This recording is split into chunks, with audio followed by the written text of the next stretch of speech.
guerra. A Bíblia diz que foram cerca de 600 carros de guerra, e começa a perseguir o povo de Israel, ou os hebreus. E os hebreus, quando param de frente do Mar Vermelho, eles olham para frente ao Mar Vermelho, olham para trás, vê se aproximando o exército de Faraó, o exército dos egípcios, e a Bíblia nos diz que esse povo teme ao Senhor. Esse povo teme ao que estava perto de acontecer, teme o exército de Faraó. Esse povo sente medo, e quando ele sente medo, eles fazem uma coisa: eles clamam ao Senhor. E logo após clamar ao Senhor, corre até Moisés e diz: Moisés, o que você fez conosco? Não havia sepulcro no Egito para que nós morrêssemos lá? Você nos tirou do Egito para que nós viéssemos morrer aqui, onde nem sepulcro há? Eles clamam ao Senhor e vão se queixar com Moisés. Eles clamam ao Senhor e vão reclamar com Moisés. Aí é quando Moisés também clama a Deus. Moisés diz ao povo: olha, Moisés tinha tanta convicção do que Deus ia fazer, que ele diz assim: olha, fica quieto, fiquem quietos, para de reclamar, fiquem quietos e observem. Deus vai nos dar hoje um grande livramento. E Moisés também clama ao Senhor. E quando Moisés clama ao Senhor, surpreendentemente Deus diz para Moisés: por que clamas a mim? Dize ao povo que marche. Por que clamas a mim? Diz ao povo que caminhe, que marche. Você pega esta vara, pega esse bordão que está nas tuas mãos, estende ele sobre o mar, para que o mar se abra, para que este povo possa passar em seco pelo mar. Deus olha para Moisés e diz: por que clamas? Diz ao povo que marche. Por que clamas a mim? É interessante nós observarmos aqui, queridos, que o povo estava com medo. O povo clamou ao Senhor, mas eles estavam com medo. E pelo medo, motivados pelo medo, eles clamam ao Senhor e correm até Moisés. Eles clamam ao Senhor e correm até Moisés e dizem: mas Moisés, o que o Senhor fez conosco? Não havia sepulcros no Egito? Né? Por que nos trouxe até aqui?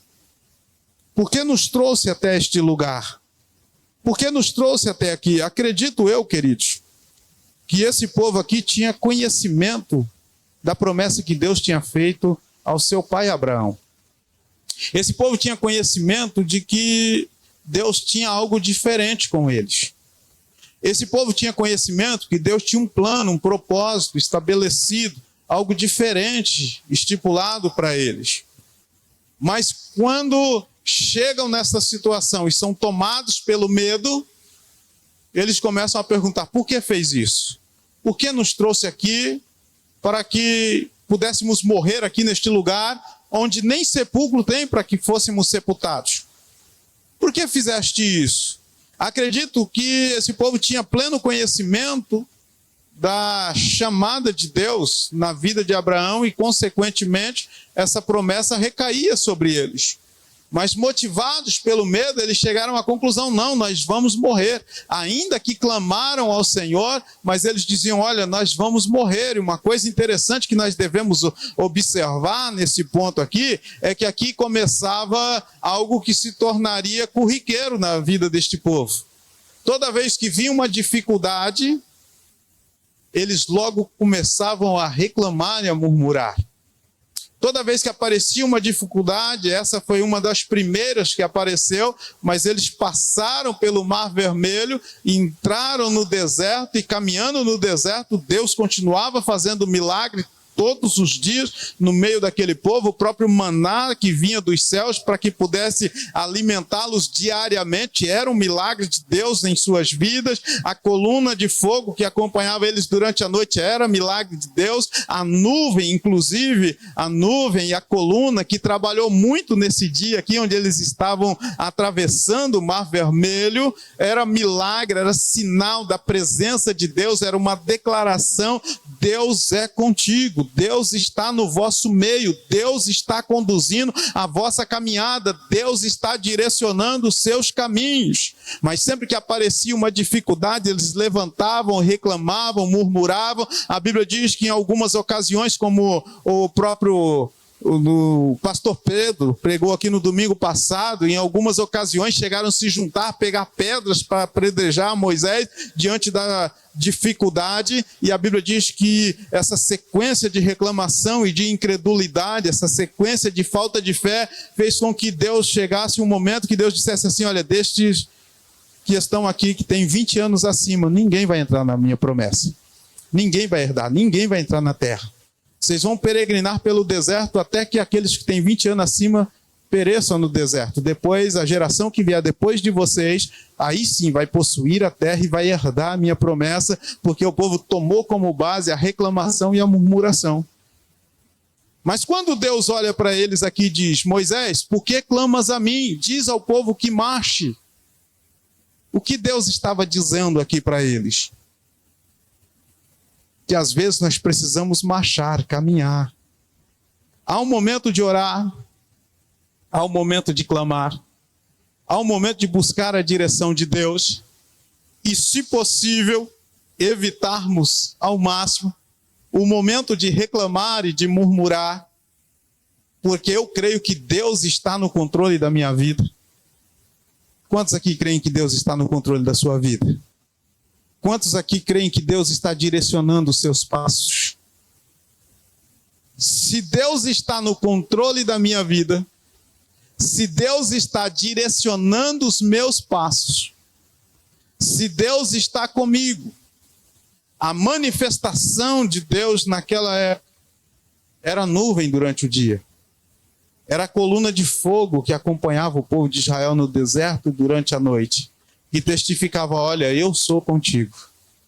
Hoje nós temos o Espírito Santo que brada em nossos corações. Hoje nós temos o Espírito Santo tanto de dia como de noite que brada em nossos corações. A palavra do Senhor diz que o Espírito de Deus testifica com o nosso espírito que somos filhos de Deus, ou seja, o Espírito Santo de Deus testifica com o meu espírito que eu sou filho de Deus. E logo, se eu sou filho de Deus, eu sou herdeiro das promessas de Deus. E se eu sou herdeiro da promessa de Deus, e a palavra do Senhor diz que eu sou herdeiro de Deus e co-herdeiro de Cristo, dentro das promessas de Deus, então isso quer dizer que Deus está comigo. Deus está na minha vida. Deus é aquele que me conduz e que me direciona. Deus é aquele que está me levando em direção ao cumprimento desta grande promessa. Deus está me conduzindo e me levando em direção a esta herança que foi conquistada para nós em Cristo Jesus na cruz do Calvário. Porque a Bíblia diz que foi o sacrifício de Jesus na cruz do Calvário que conquistou para nós a herança. A herança, que herança é essa, pastor? A herança de um dia estarmos com Deus e vivermos com Ele e para todo sempre. A promessa, a herança de que o nosso corpo, ou seja, a morte não será o final, mas só o princípio de uma vida eterna com Cristo.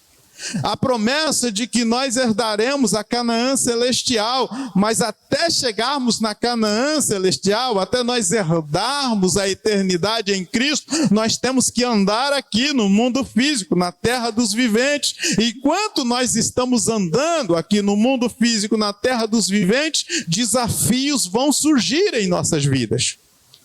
Problemas vão surgir em nossas vidas. Dificuldades aparecerão em nossas vidas. Haverá momentos, queridos, em nossas vidas que muitas vezes nós seremos tomados pelo medo. É muito fácil hoje nós olharmos para esta nação aqui e dizermos: olha, eles foram lá, até clamaram ao Senhor, mas foram lá reclamar com Moisés. Quem já sentiu medo aqui diz um amém. O medo faz coisa, não faz? Hã? O medo faz coisa. O medo faz você ver até o que não existe. É assim ou não é? O medo muda a nossa perspectiva, a nossa visão. Nós estamos no período conhecido como Quaresma, né? Hoje quase não se fala mais disso, né? Mas na época que nós éramos crianças, vou dizer assim, o pessoal da minha idade, havia muitos contos de lobisomem, Saci Pererê e outras coisas mais, mula sem cabeça. Quem passou por esses medos aí na infância diz um amém. Olha, é sinal que você está bem experiente. E quando éramos crianças, que a gente saía na Quaresma, passava perto de um terreno baldio, de repente batia um vento, a folha da árvore fazia... O que a gente fazia? Corria, chegava a levantar poeirão. Chegava em casa e falava, olha, eu vi o lobisomem ali, era só o vento balangando a folha. Eu vi, ele estava lá, eu vi os olhos dele vermelhos, eu vi o focinho. Por quê? Porque o medo faz coisa. O medo faz a gente ver o que não existe. Quando os discípulos estavam atravessando o mar da Galileia, Jesus mandou que eles fossem à frente, que Jesus queria orar. E a Bíblia nos diz que no meio da noite Jesus vai ter com eles andando sobre as águas. Mas as águas estavam bravias, porque havia uma tempestade, e eles estavam apavorados, com medo de que o barco virasse e eles viessem a perecer no mar. E quando eles observam Jesus andando sobre as águas, e olha que eles estavam andando com Jesus, vendo Jesus fazer milagres, Jesus estava curando o cego, fazendo o coxo andar, Jesus estava libertando pessoas, expulsando demônios, fazendo maravilhas, mas quando eles veem Jesus andando sobre as águas, eles estavam com tanto medo, que a Bíblia diz que eles começaram a gritar, apavorados. A boa parte dos que estavam ali eram os pescadores experientes, mas diante do medo eles começaram a gritar, olha, era um fantasma, vindo um fantasma ali, começaram a gritar em pânico, e o Senhor Jesus disse, por que vocês estão gritando? Sou eu, Jesus, eu estou aqui. Às vezes o medo toma conta da gente de tal maneira que Deus está estendendo as mãos e nós estamos gritando de medo da mão de Deus. Então, às vezes, o medo prejudica a nossa caminhada. O medo prejudica aquilo que Deus tem preparado para nós. Às vezes, o medo nos atrapalha de caminhar, irmão. Porque às vezes Deus quer apenas que a gente continue caminhando. Porque se nós continuarmos caminhando, Deus vai manifestar a sua graça sobre nós. Se nós continuarmos caminhando, Deus vai manifestar a sua boa mão sobre nós e vai operar milagres através de nós e das nossas vidas. Deus vai operar milagres em prol das nossas vidas. Mas aquele povo foi tomado pelo medo. Tudo que Deus queria ali é que o nome do Senhor, nosso Deus, fosse glorificado através daquele povo. Deus conduziu eles até aquele momento, e é interessante que Deus usou Moisés para dizer antes. Deus falou para Moisés antes, olha Moisés, vocês vão trilhar por este caminho porque a obra não está completa. Eu quero que o meu nome seja glorificado sobre Faraó. Eu quero que todos vejam que sobre vocês tem um Deus que pode todas as coisas. Eu quero que todos vejam e percebam que sobre vocês tem um Deus que está capaz de mudar até mesmo o curso natural da natureza para que vocês sejam abençoados. Porque nunca ninguém tinha visto o mar ser aberto até hoje, não é comum, não é normal, não é? Até hoje é motivo de debate, de muita gente dizer, olha, abriu, não abriu, foi tempo de seca, o mar estava baixinho, não importa, o milagre aconteceu, porque se o mar estava baixinho e eles passaram com a água na canela, Deus afogou um exército inteirinho com água na canela. O fato é que um milagre aconteceu ali. O fato é que Deus queria fazer o milagre. O fato é que Deus queria que o nome dele fosse glorificado, que as pessoas olhassem e dissessem, olha, por este povo aí tem um Deus que batalha por eles. E esse Deus não tem limitação, ele faz o que ele quer, quando quer, porque quer fazer. Tem um Deus lutando por esse povo. Deus queria deixar uma mensagem clara. Esse povo me pertence. Ei, psiu. Psiu. Sabia que tem uma promessa semelhante sobre a sua vida? Sabia que a Bíblia diz que você, com a sua vida entregue a Jesus, é como a menina dos olhos de Deus.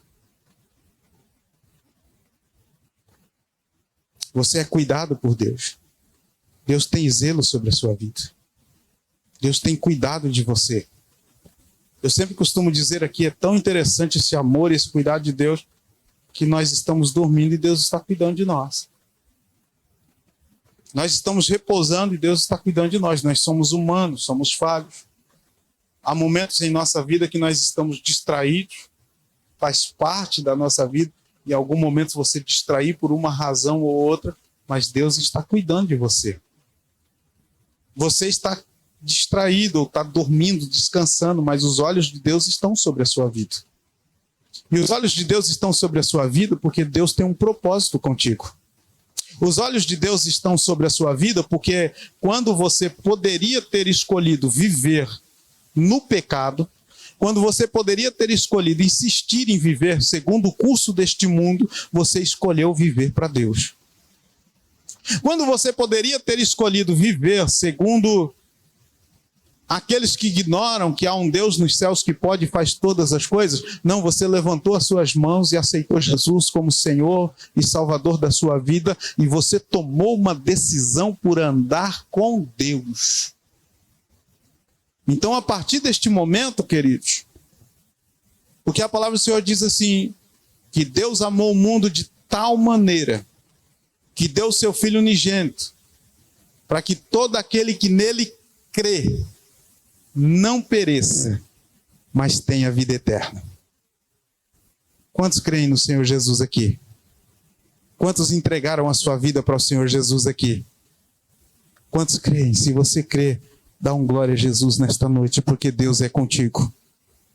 Dá um glória ao Senhor Jesus nesta noite, porque você foi colocado, inserido debaixo do propósito de Deus. Deus tem um propósito na sua vida. Deus tem um propósito contigo. E dentro desse propósito, Deus quer que você ande. Dentro desse propósito, Deus quer que você caminhe. Dentro desse propósito, Deus quer que você seja forte. Dentro desse propósito, Deus quer que você seja resiliente. Que você cresça nas dificuldades. As dificuldades vêm para nos fazer crescer em Deus.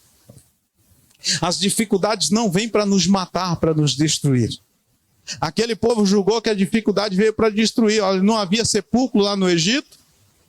O Senhor nos trouxe aqui para que nós morrêssemos aqui, aonde nem há sepulcro.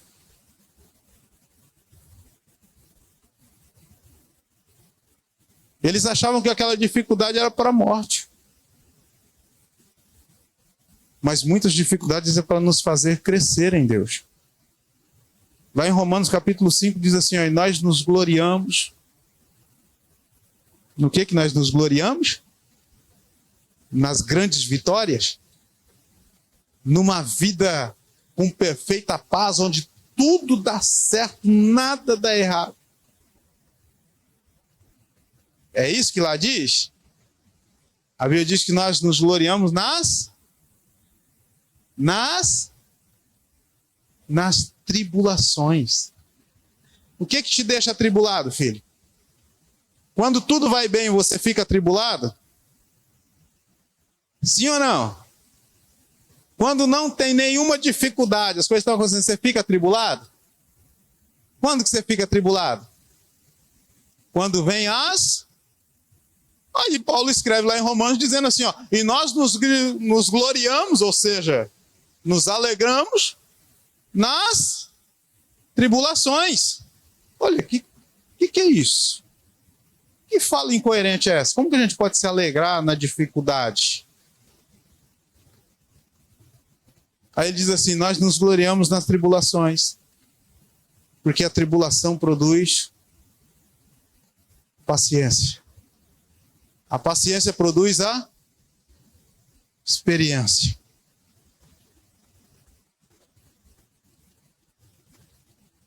E a experiência faz o quê? Faz com que a gente viva em paz. Sabe por quê? Que ali diz assim, porquanto o amor de Deus está derramado em nossos corações. Sabe o que Paulo está dizendo assim, filho? Tem muitas tribulações que vêm para você crescer em Deus. Tem muitas dificuldades que vêm que é para você crescer em Deus. Porque há dificuldades que vêm que nós conseguimos lidar com elas sozinhos. Há problemas que vêm que nós não vamos conseguir lidar com elas sozinhos. Há problemas que vêm na nossa vida que nós vamos precisar exercer a paciência. No começo você começa a fazer, e você vai para um lado e vai para o outro, aí de repente você percebe, não tem o que eu possa fazer. O que eu posso fazer é esperar.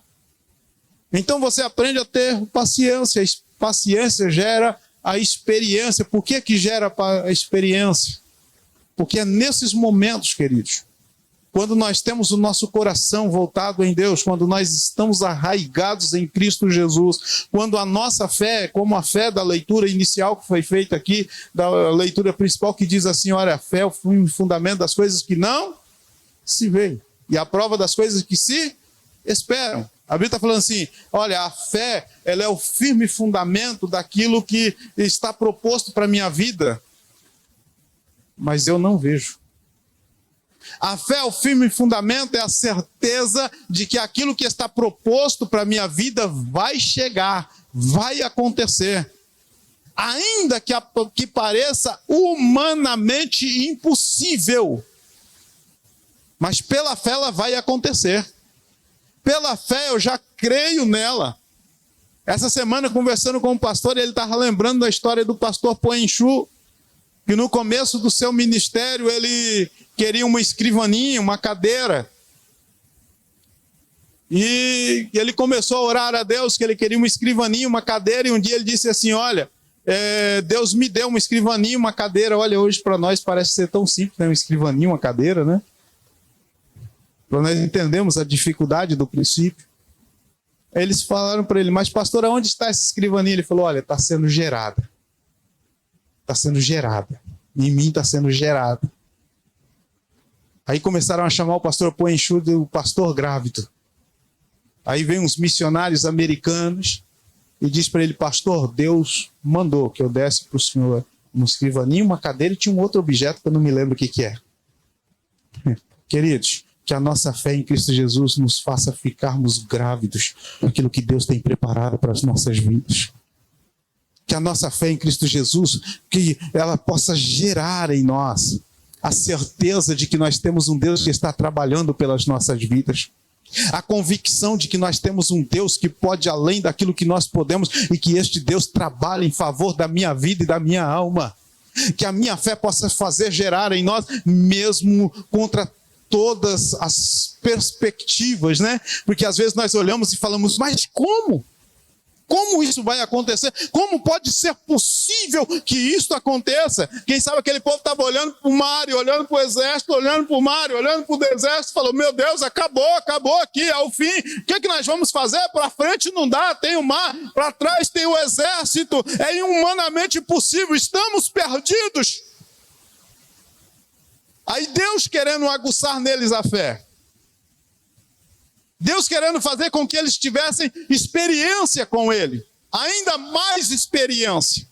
Deus, aí Moisés começa a clamar, Deus olha para Moisés e diz, Moisés, por que é que você está clamando, filho? Continua caminhando, a caminhada não terminou. Eu não prometi para vocês uma vista do Mar Vermelho. Eu prometi para vocês a posse da terra de Canaã. Continua caminhando, porque a terra de Canaã está além do deserto. Você vai ter que passar o mar, passar o deserto, para chegar na terra de Canaã. Eu não trouxe você aqui para morrer. Sim, eu não trouxe aqui para você morrer. Continua caminhando. Diga ao povo que marche. Deus não trouxe você para morrer neste mundo.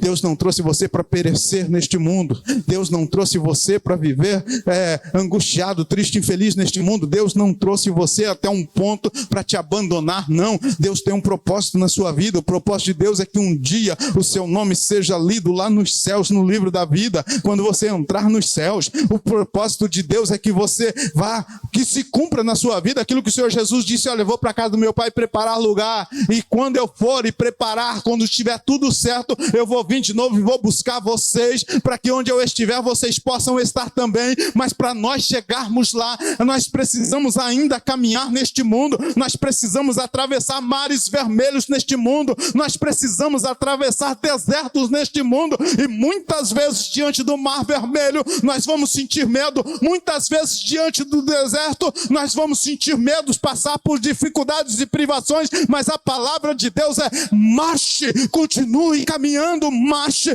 pela fé, deixe gerar dentro de você terra prometida. Como põe enxu? Fique grávido da promessa que Deus tem para a sua vida hoje. Fique grávido.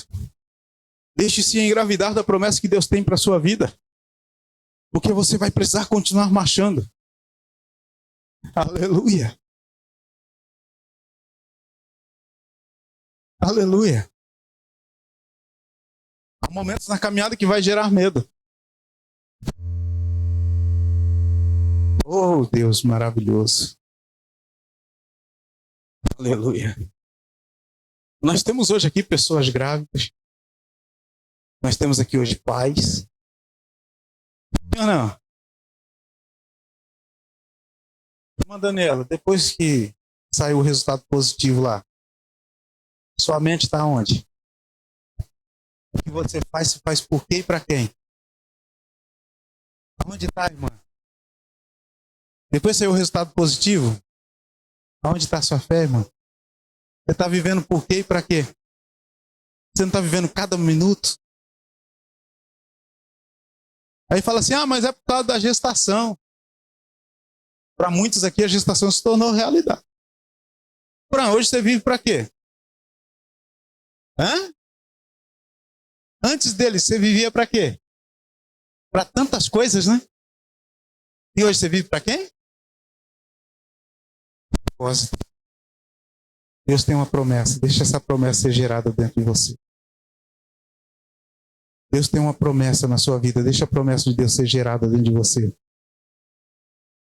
Por essa promessa.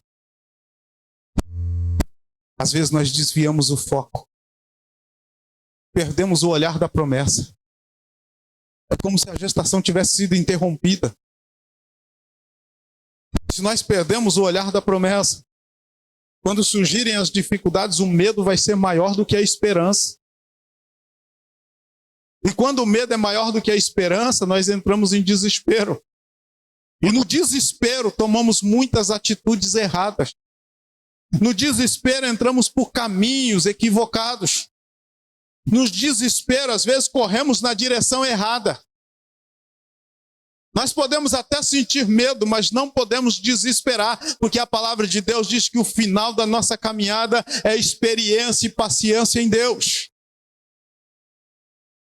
Deixa o Senhor, deixa o Espírito Santo renovar dentro de você nesta noite a promessa que Deus tem para a sua vida. Deixa o Espírito Santo gerar dentro de você nesta noite, revigorar na sua mente que você é sim filho de Deus. Você foi adotado por Ele, você foi comprado pelo precioso sangue do Senhor Jesus. O sangue do Senhor Jesus não foi vertido na cruz em vão. O sangue do Senhor Jesus foi vertido por todos aqueles que nele creem. Quando você crê no Senhor Jesus, é como se você estivesse pegando o sangue dele e passando na verga da sua vida.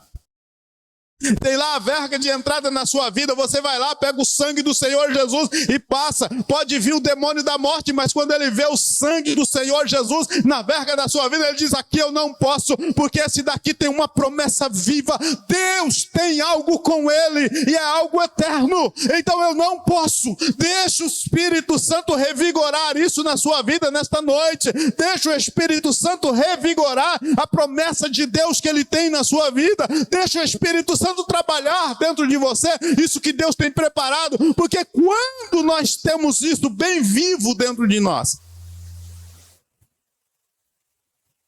isso pavimenta o caminho da nossa fé. Aleluia. Isso pavimenta. Vem a dificuldade, e ao invés de ser tomado pelo medo, eu sou tomado pela esperança. Eu sei que o meu Redentor vive.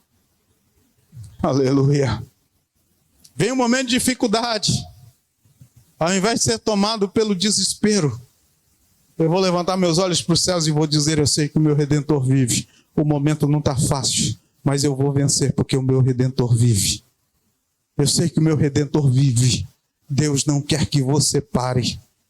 Deus não quer que você, tomado pelo medo, você pare. Deus quer que você continue marchando, mesmo quando parece improvável, impossível. Deus quer que você continue marchando na sua vida com Deus, na sua fé com Deus, na sua intimidade com Deus, na sua submissão a Deus, na sua servidão a Deus. No seu ato de servir a Deus, Deus não quer que de repente você pare. Deus quer que você continue caminhando, marchando, marcha. Diga ao povo que marcha. Hoje o Espírito Santo está dizendo para nós: marcha, continue marchando. Continue marchando em nome de Jesus, continue marchando, porque a vitória é nossa em nome de Jesus. Continue marchando, porque Deus vai abrir o mar na nossa frente. Continue marchando, porque seja o mar, seja o deserto, não pode me parar, porque Deus tem uma promessa na minha vida. Seja o mar ou o deserto, não importa, Deus vai ser comigo em o nome do Senhor Jesus, e a vitória é minha, porque Deus tem uma promessa. Quantos creem nisso? Diz um amém nesta noite. Aleluia. Se você crê nisso, coloque em pé comigo agora. Eu quero orar por você. Aleluia.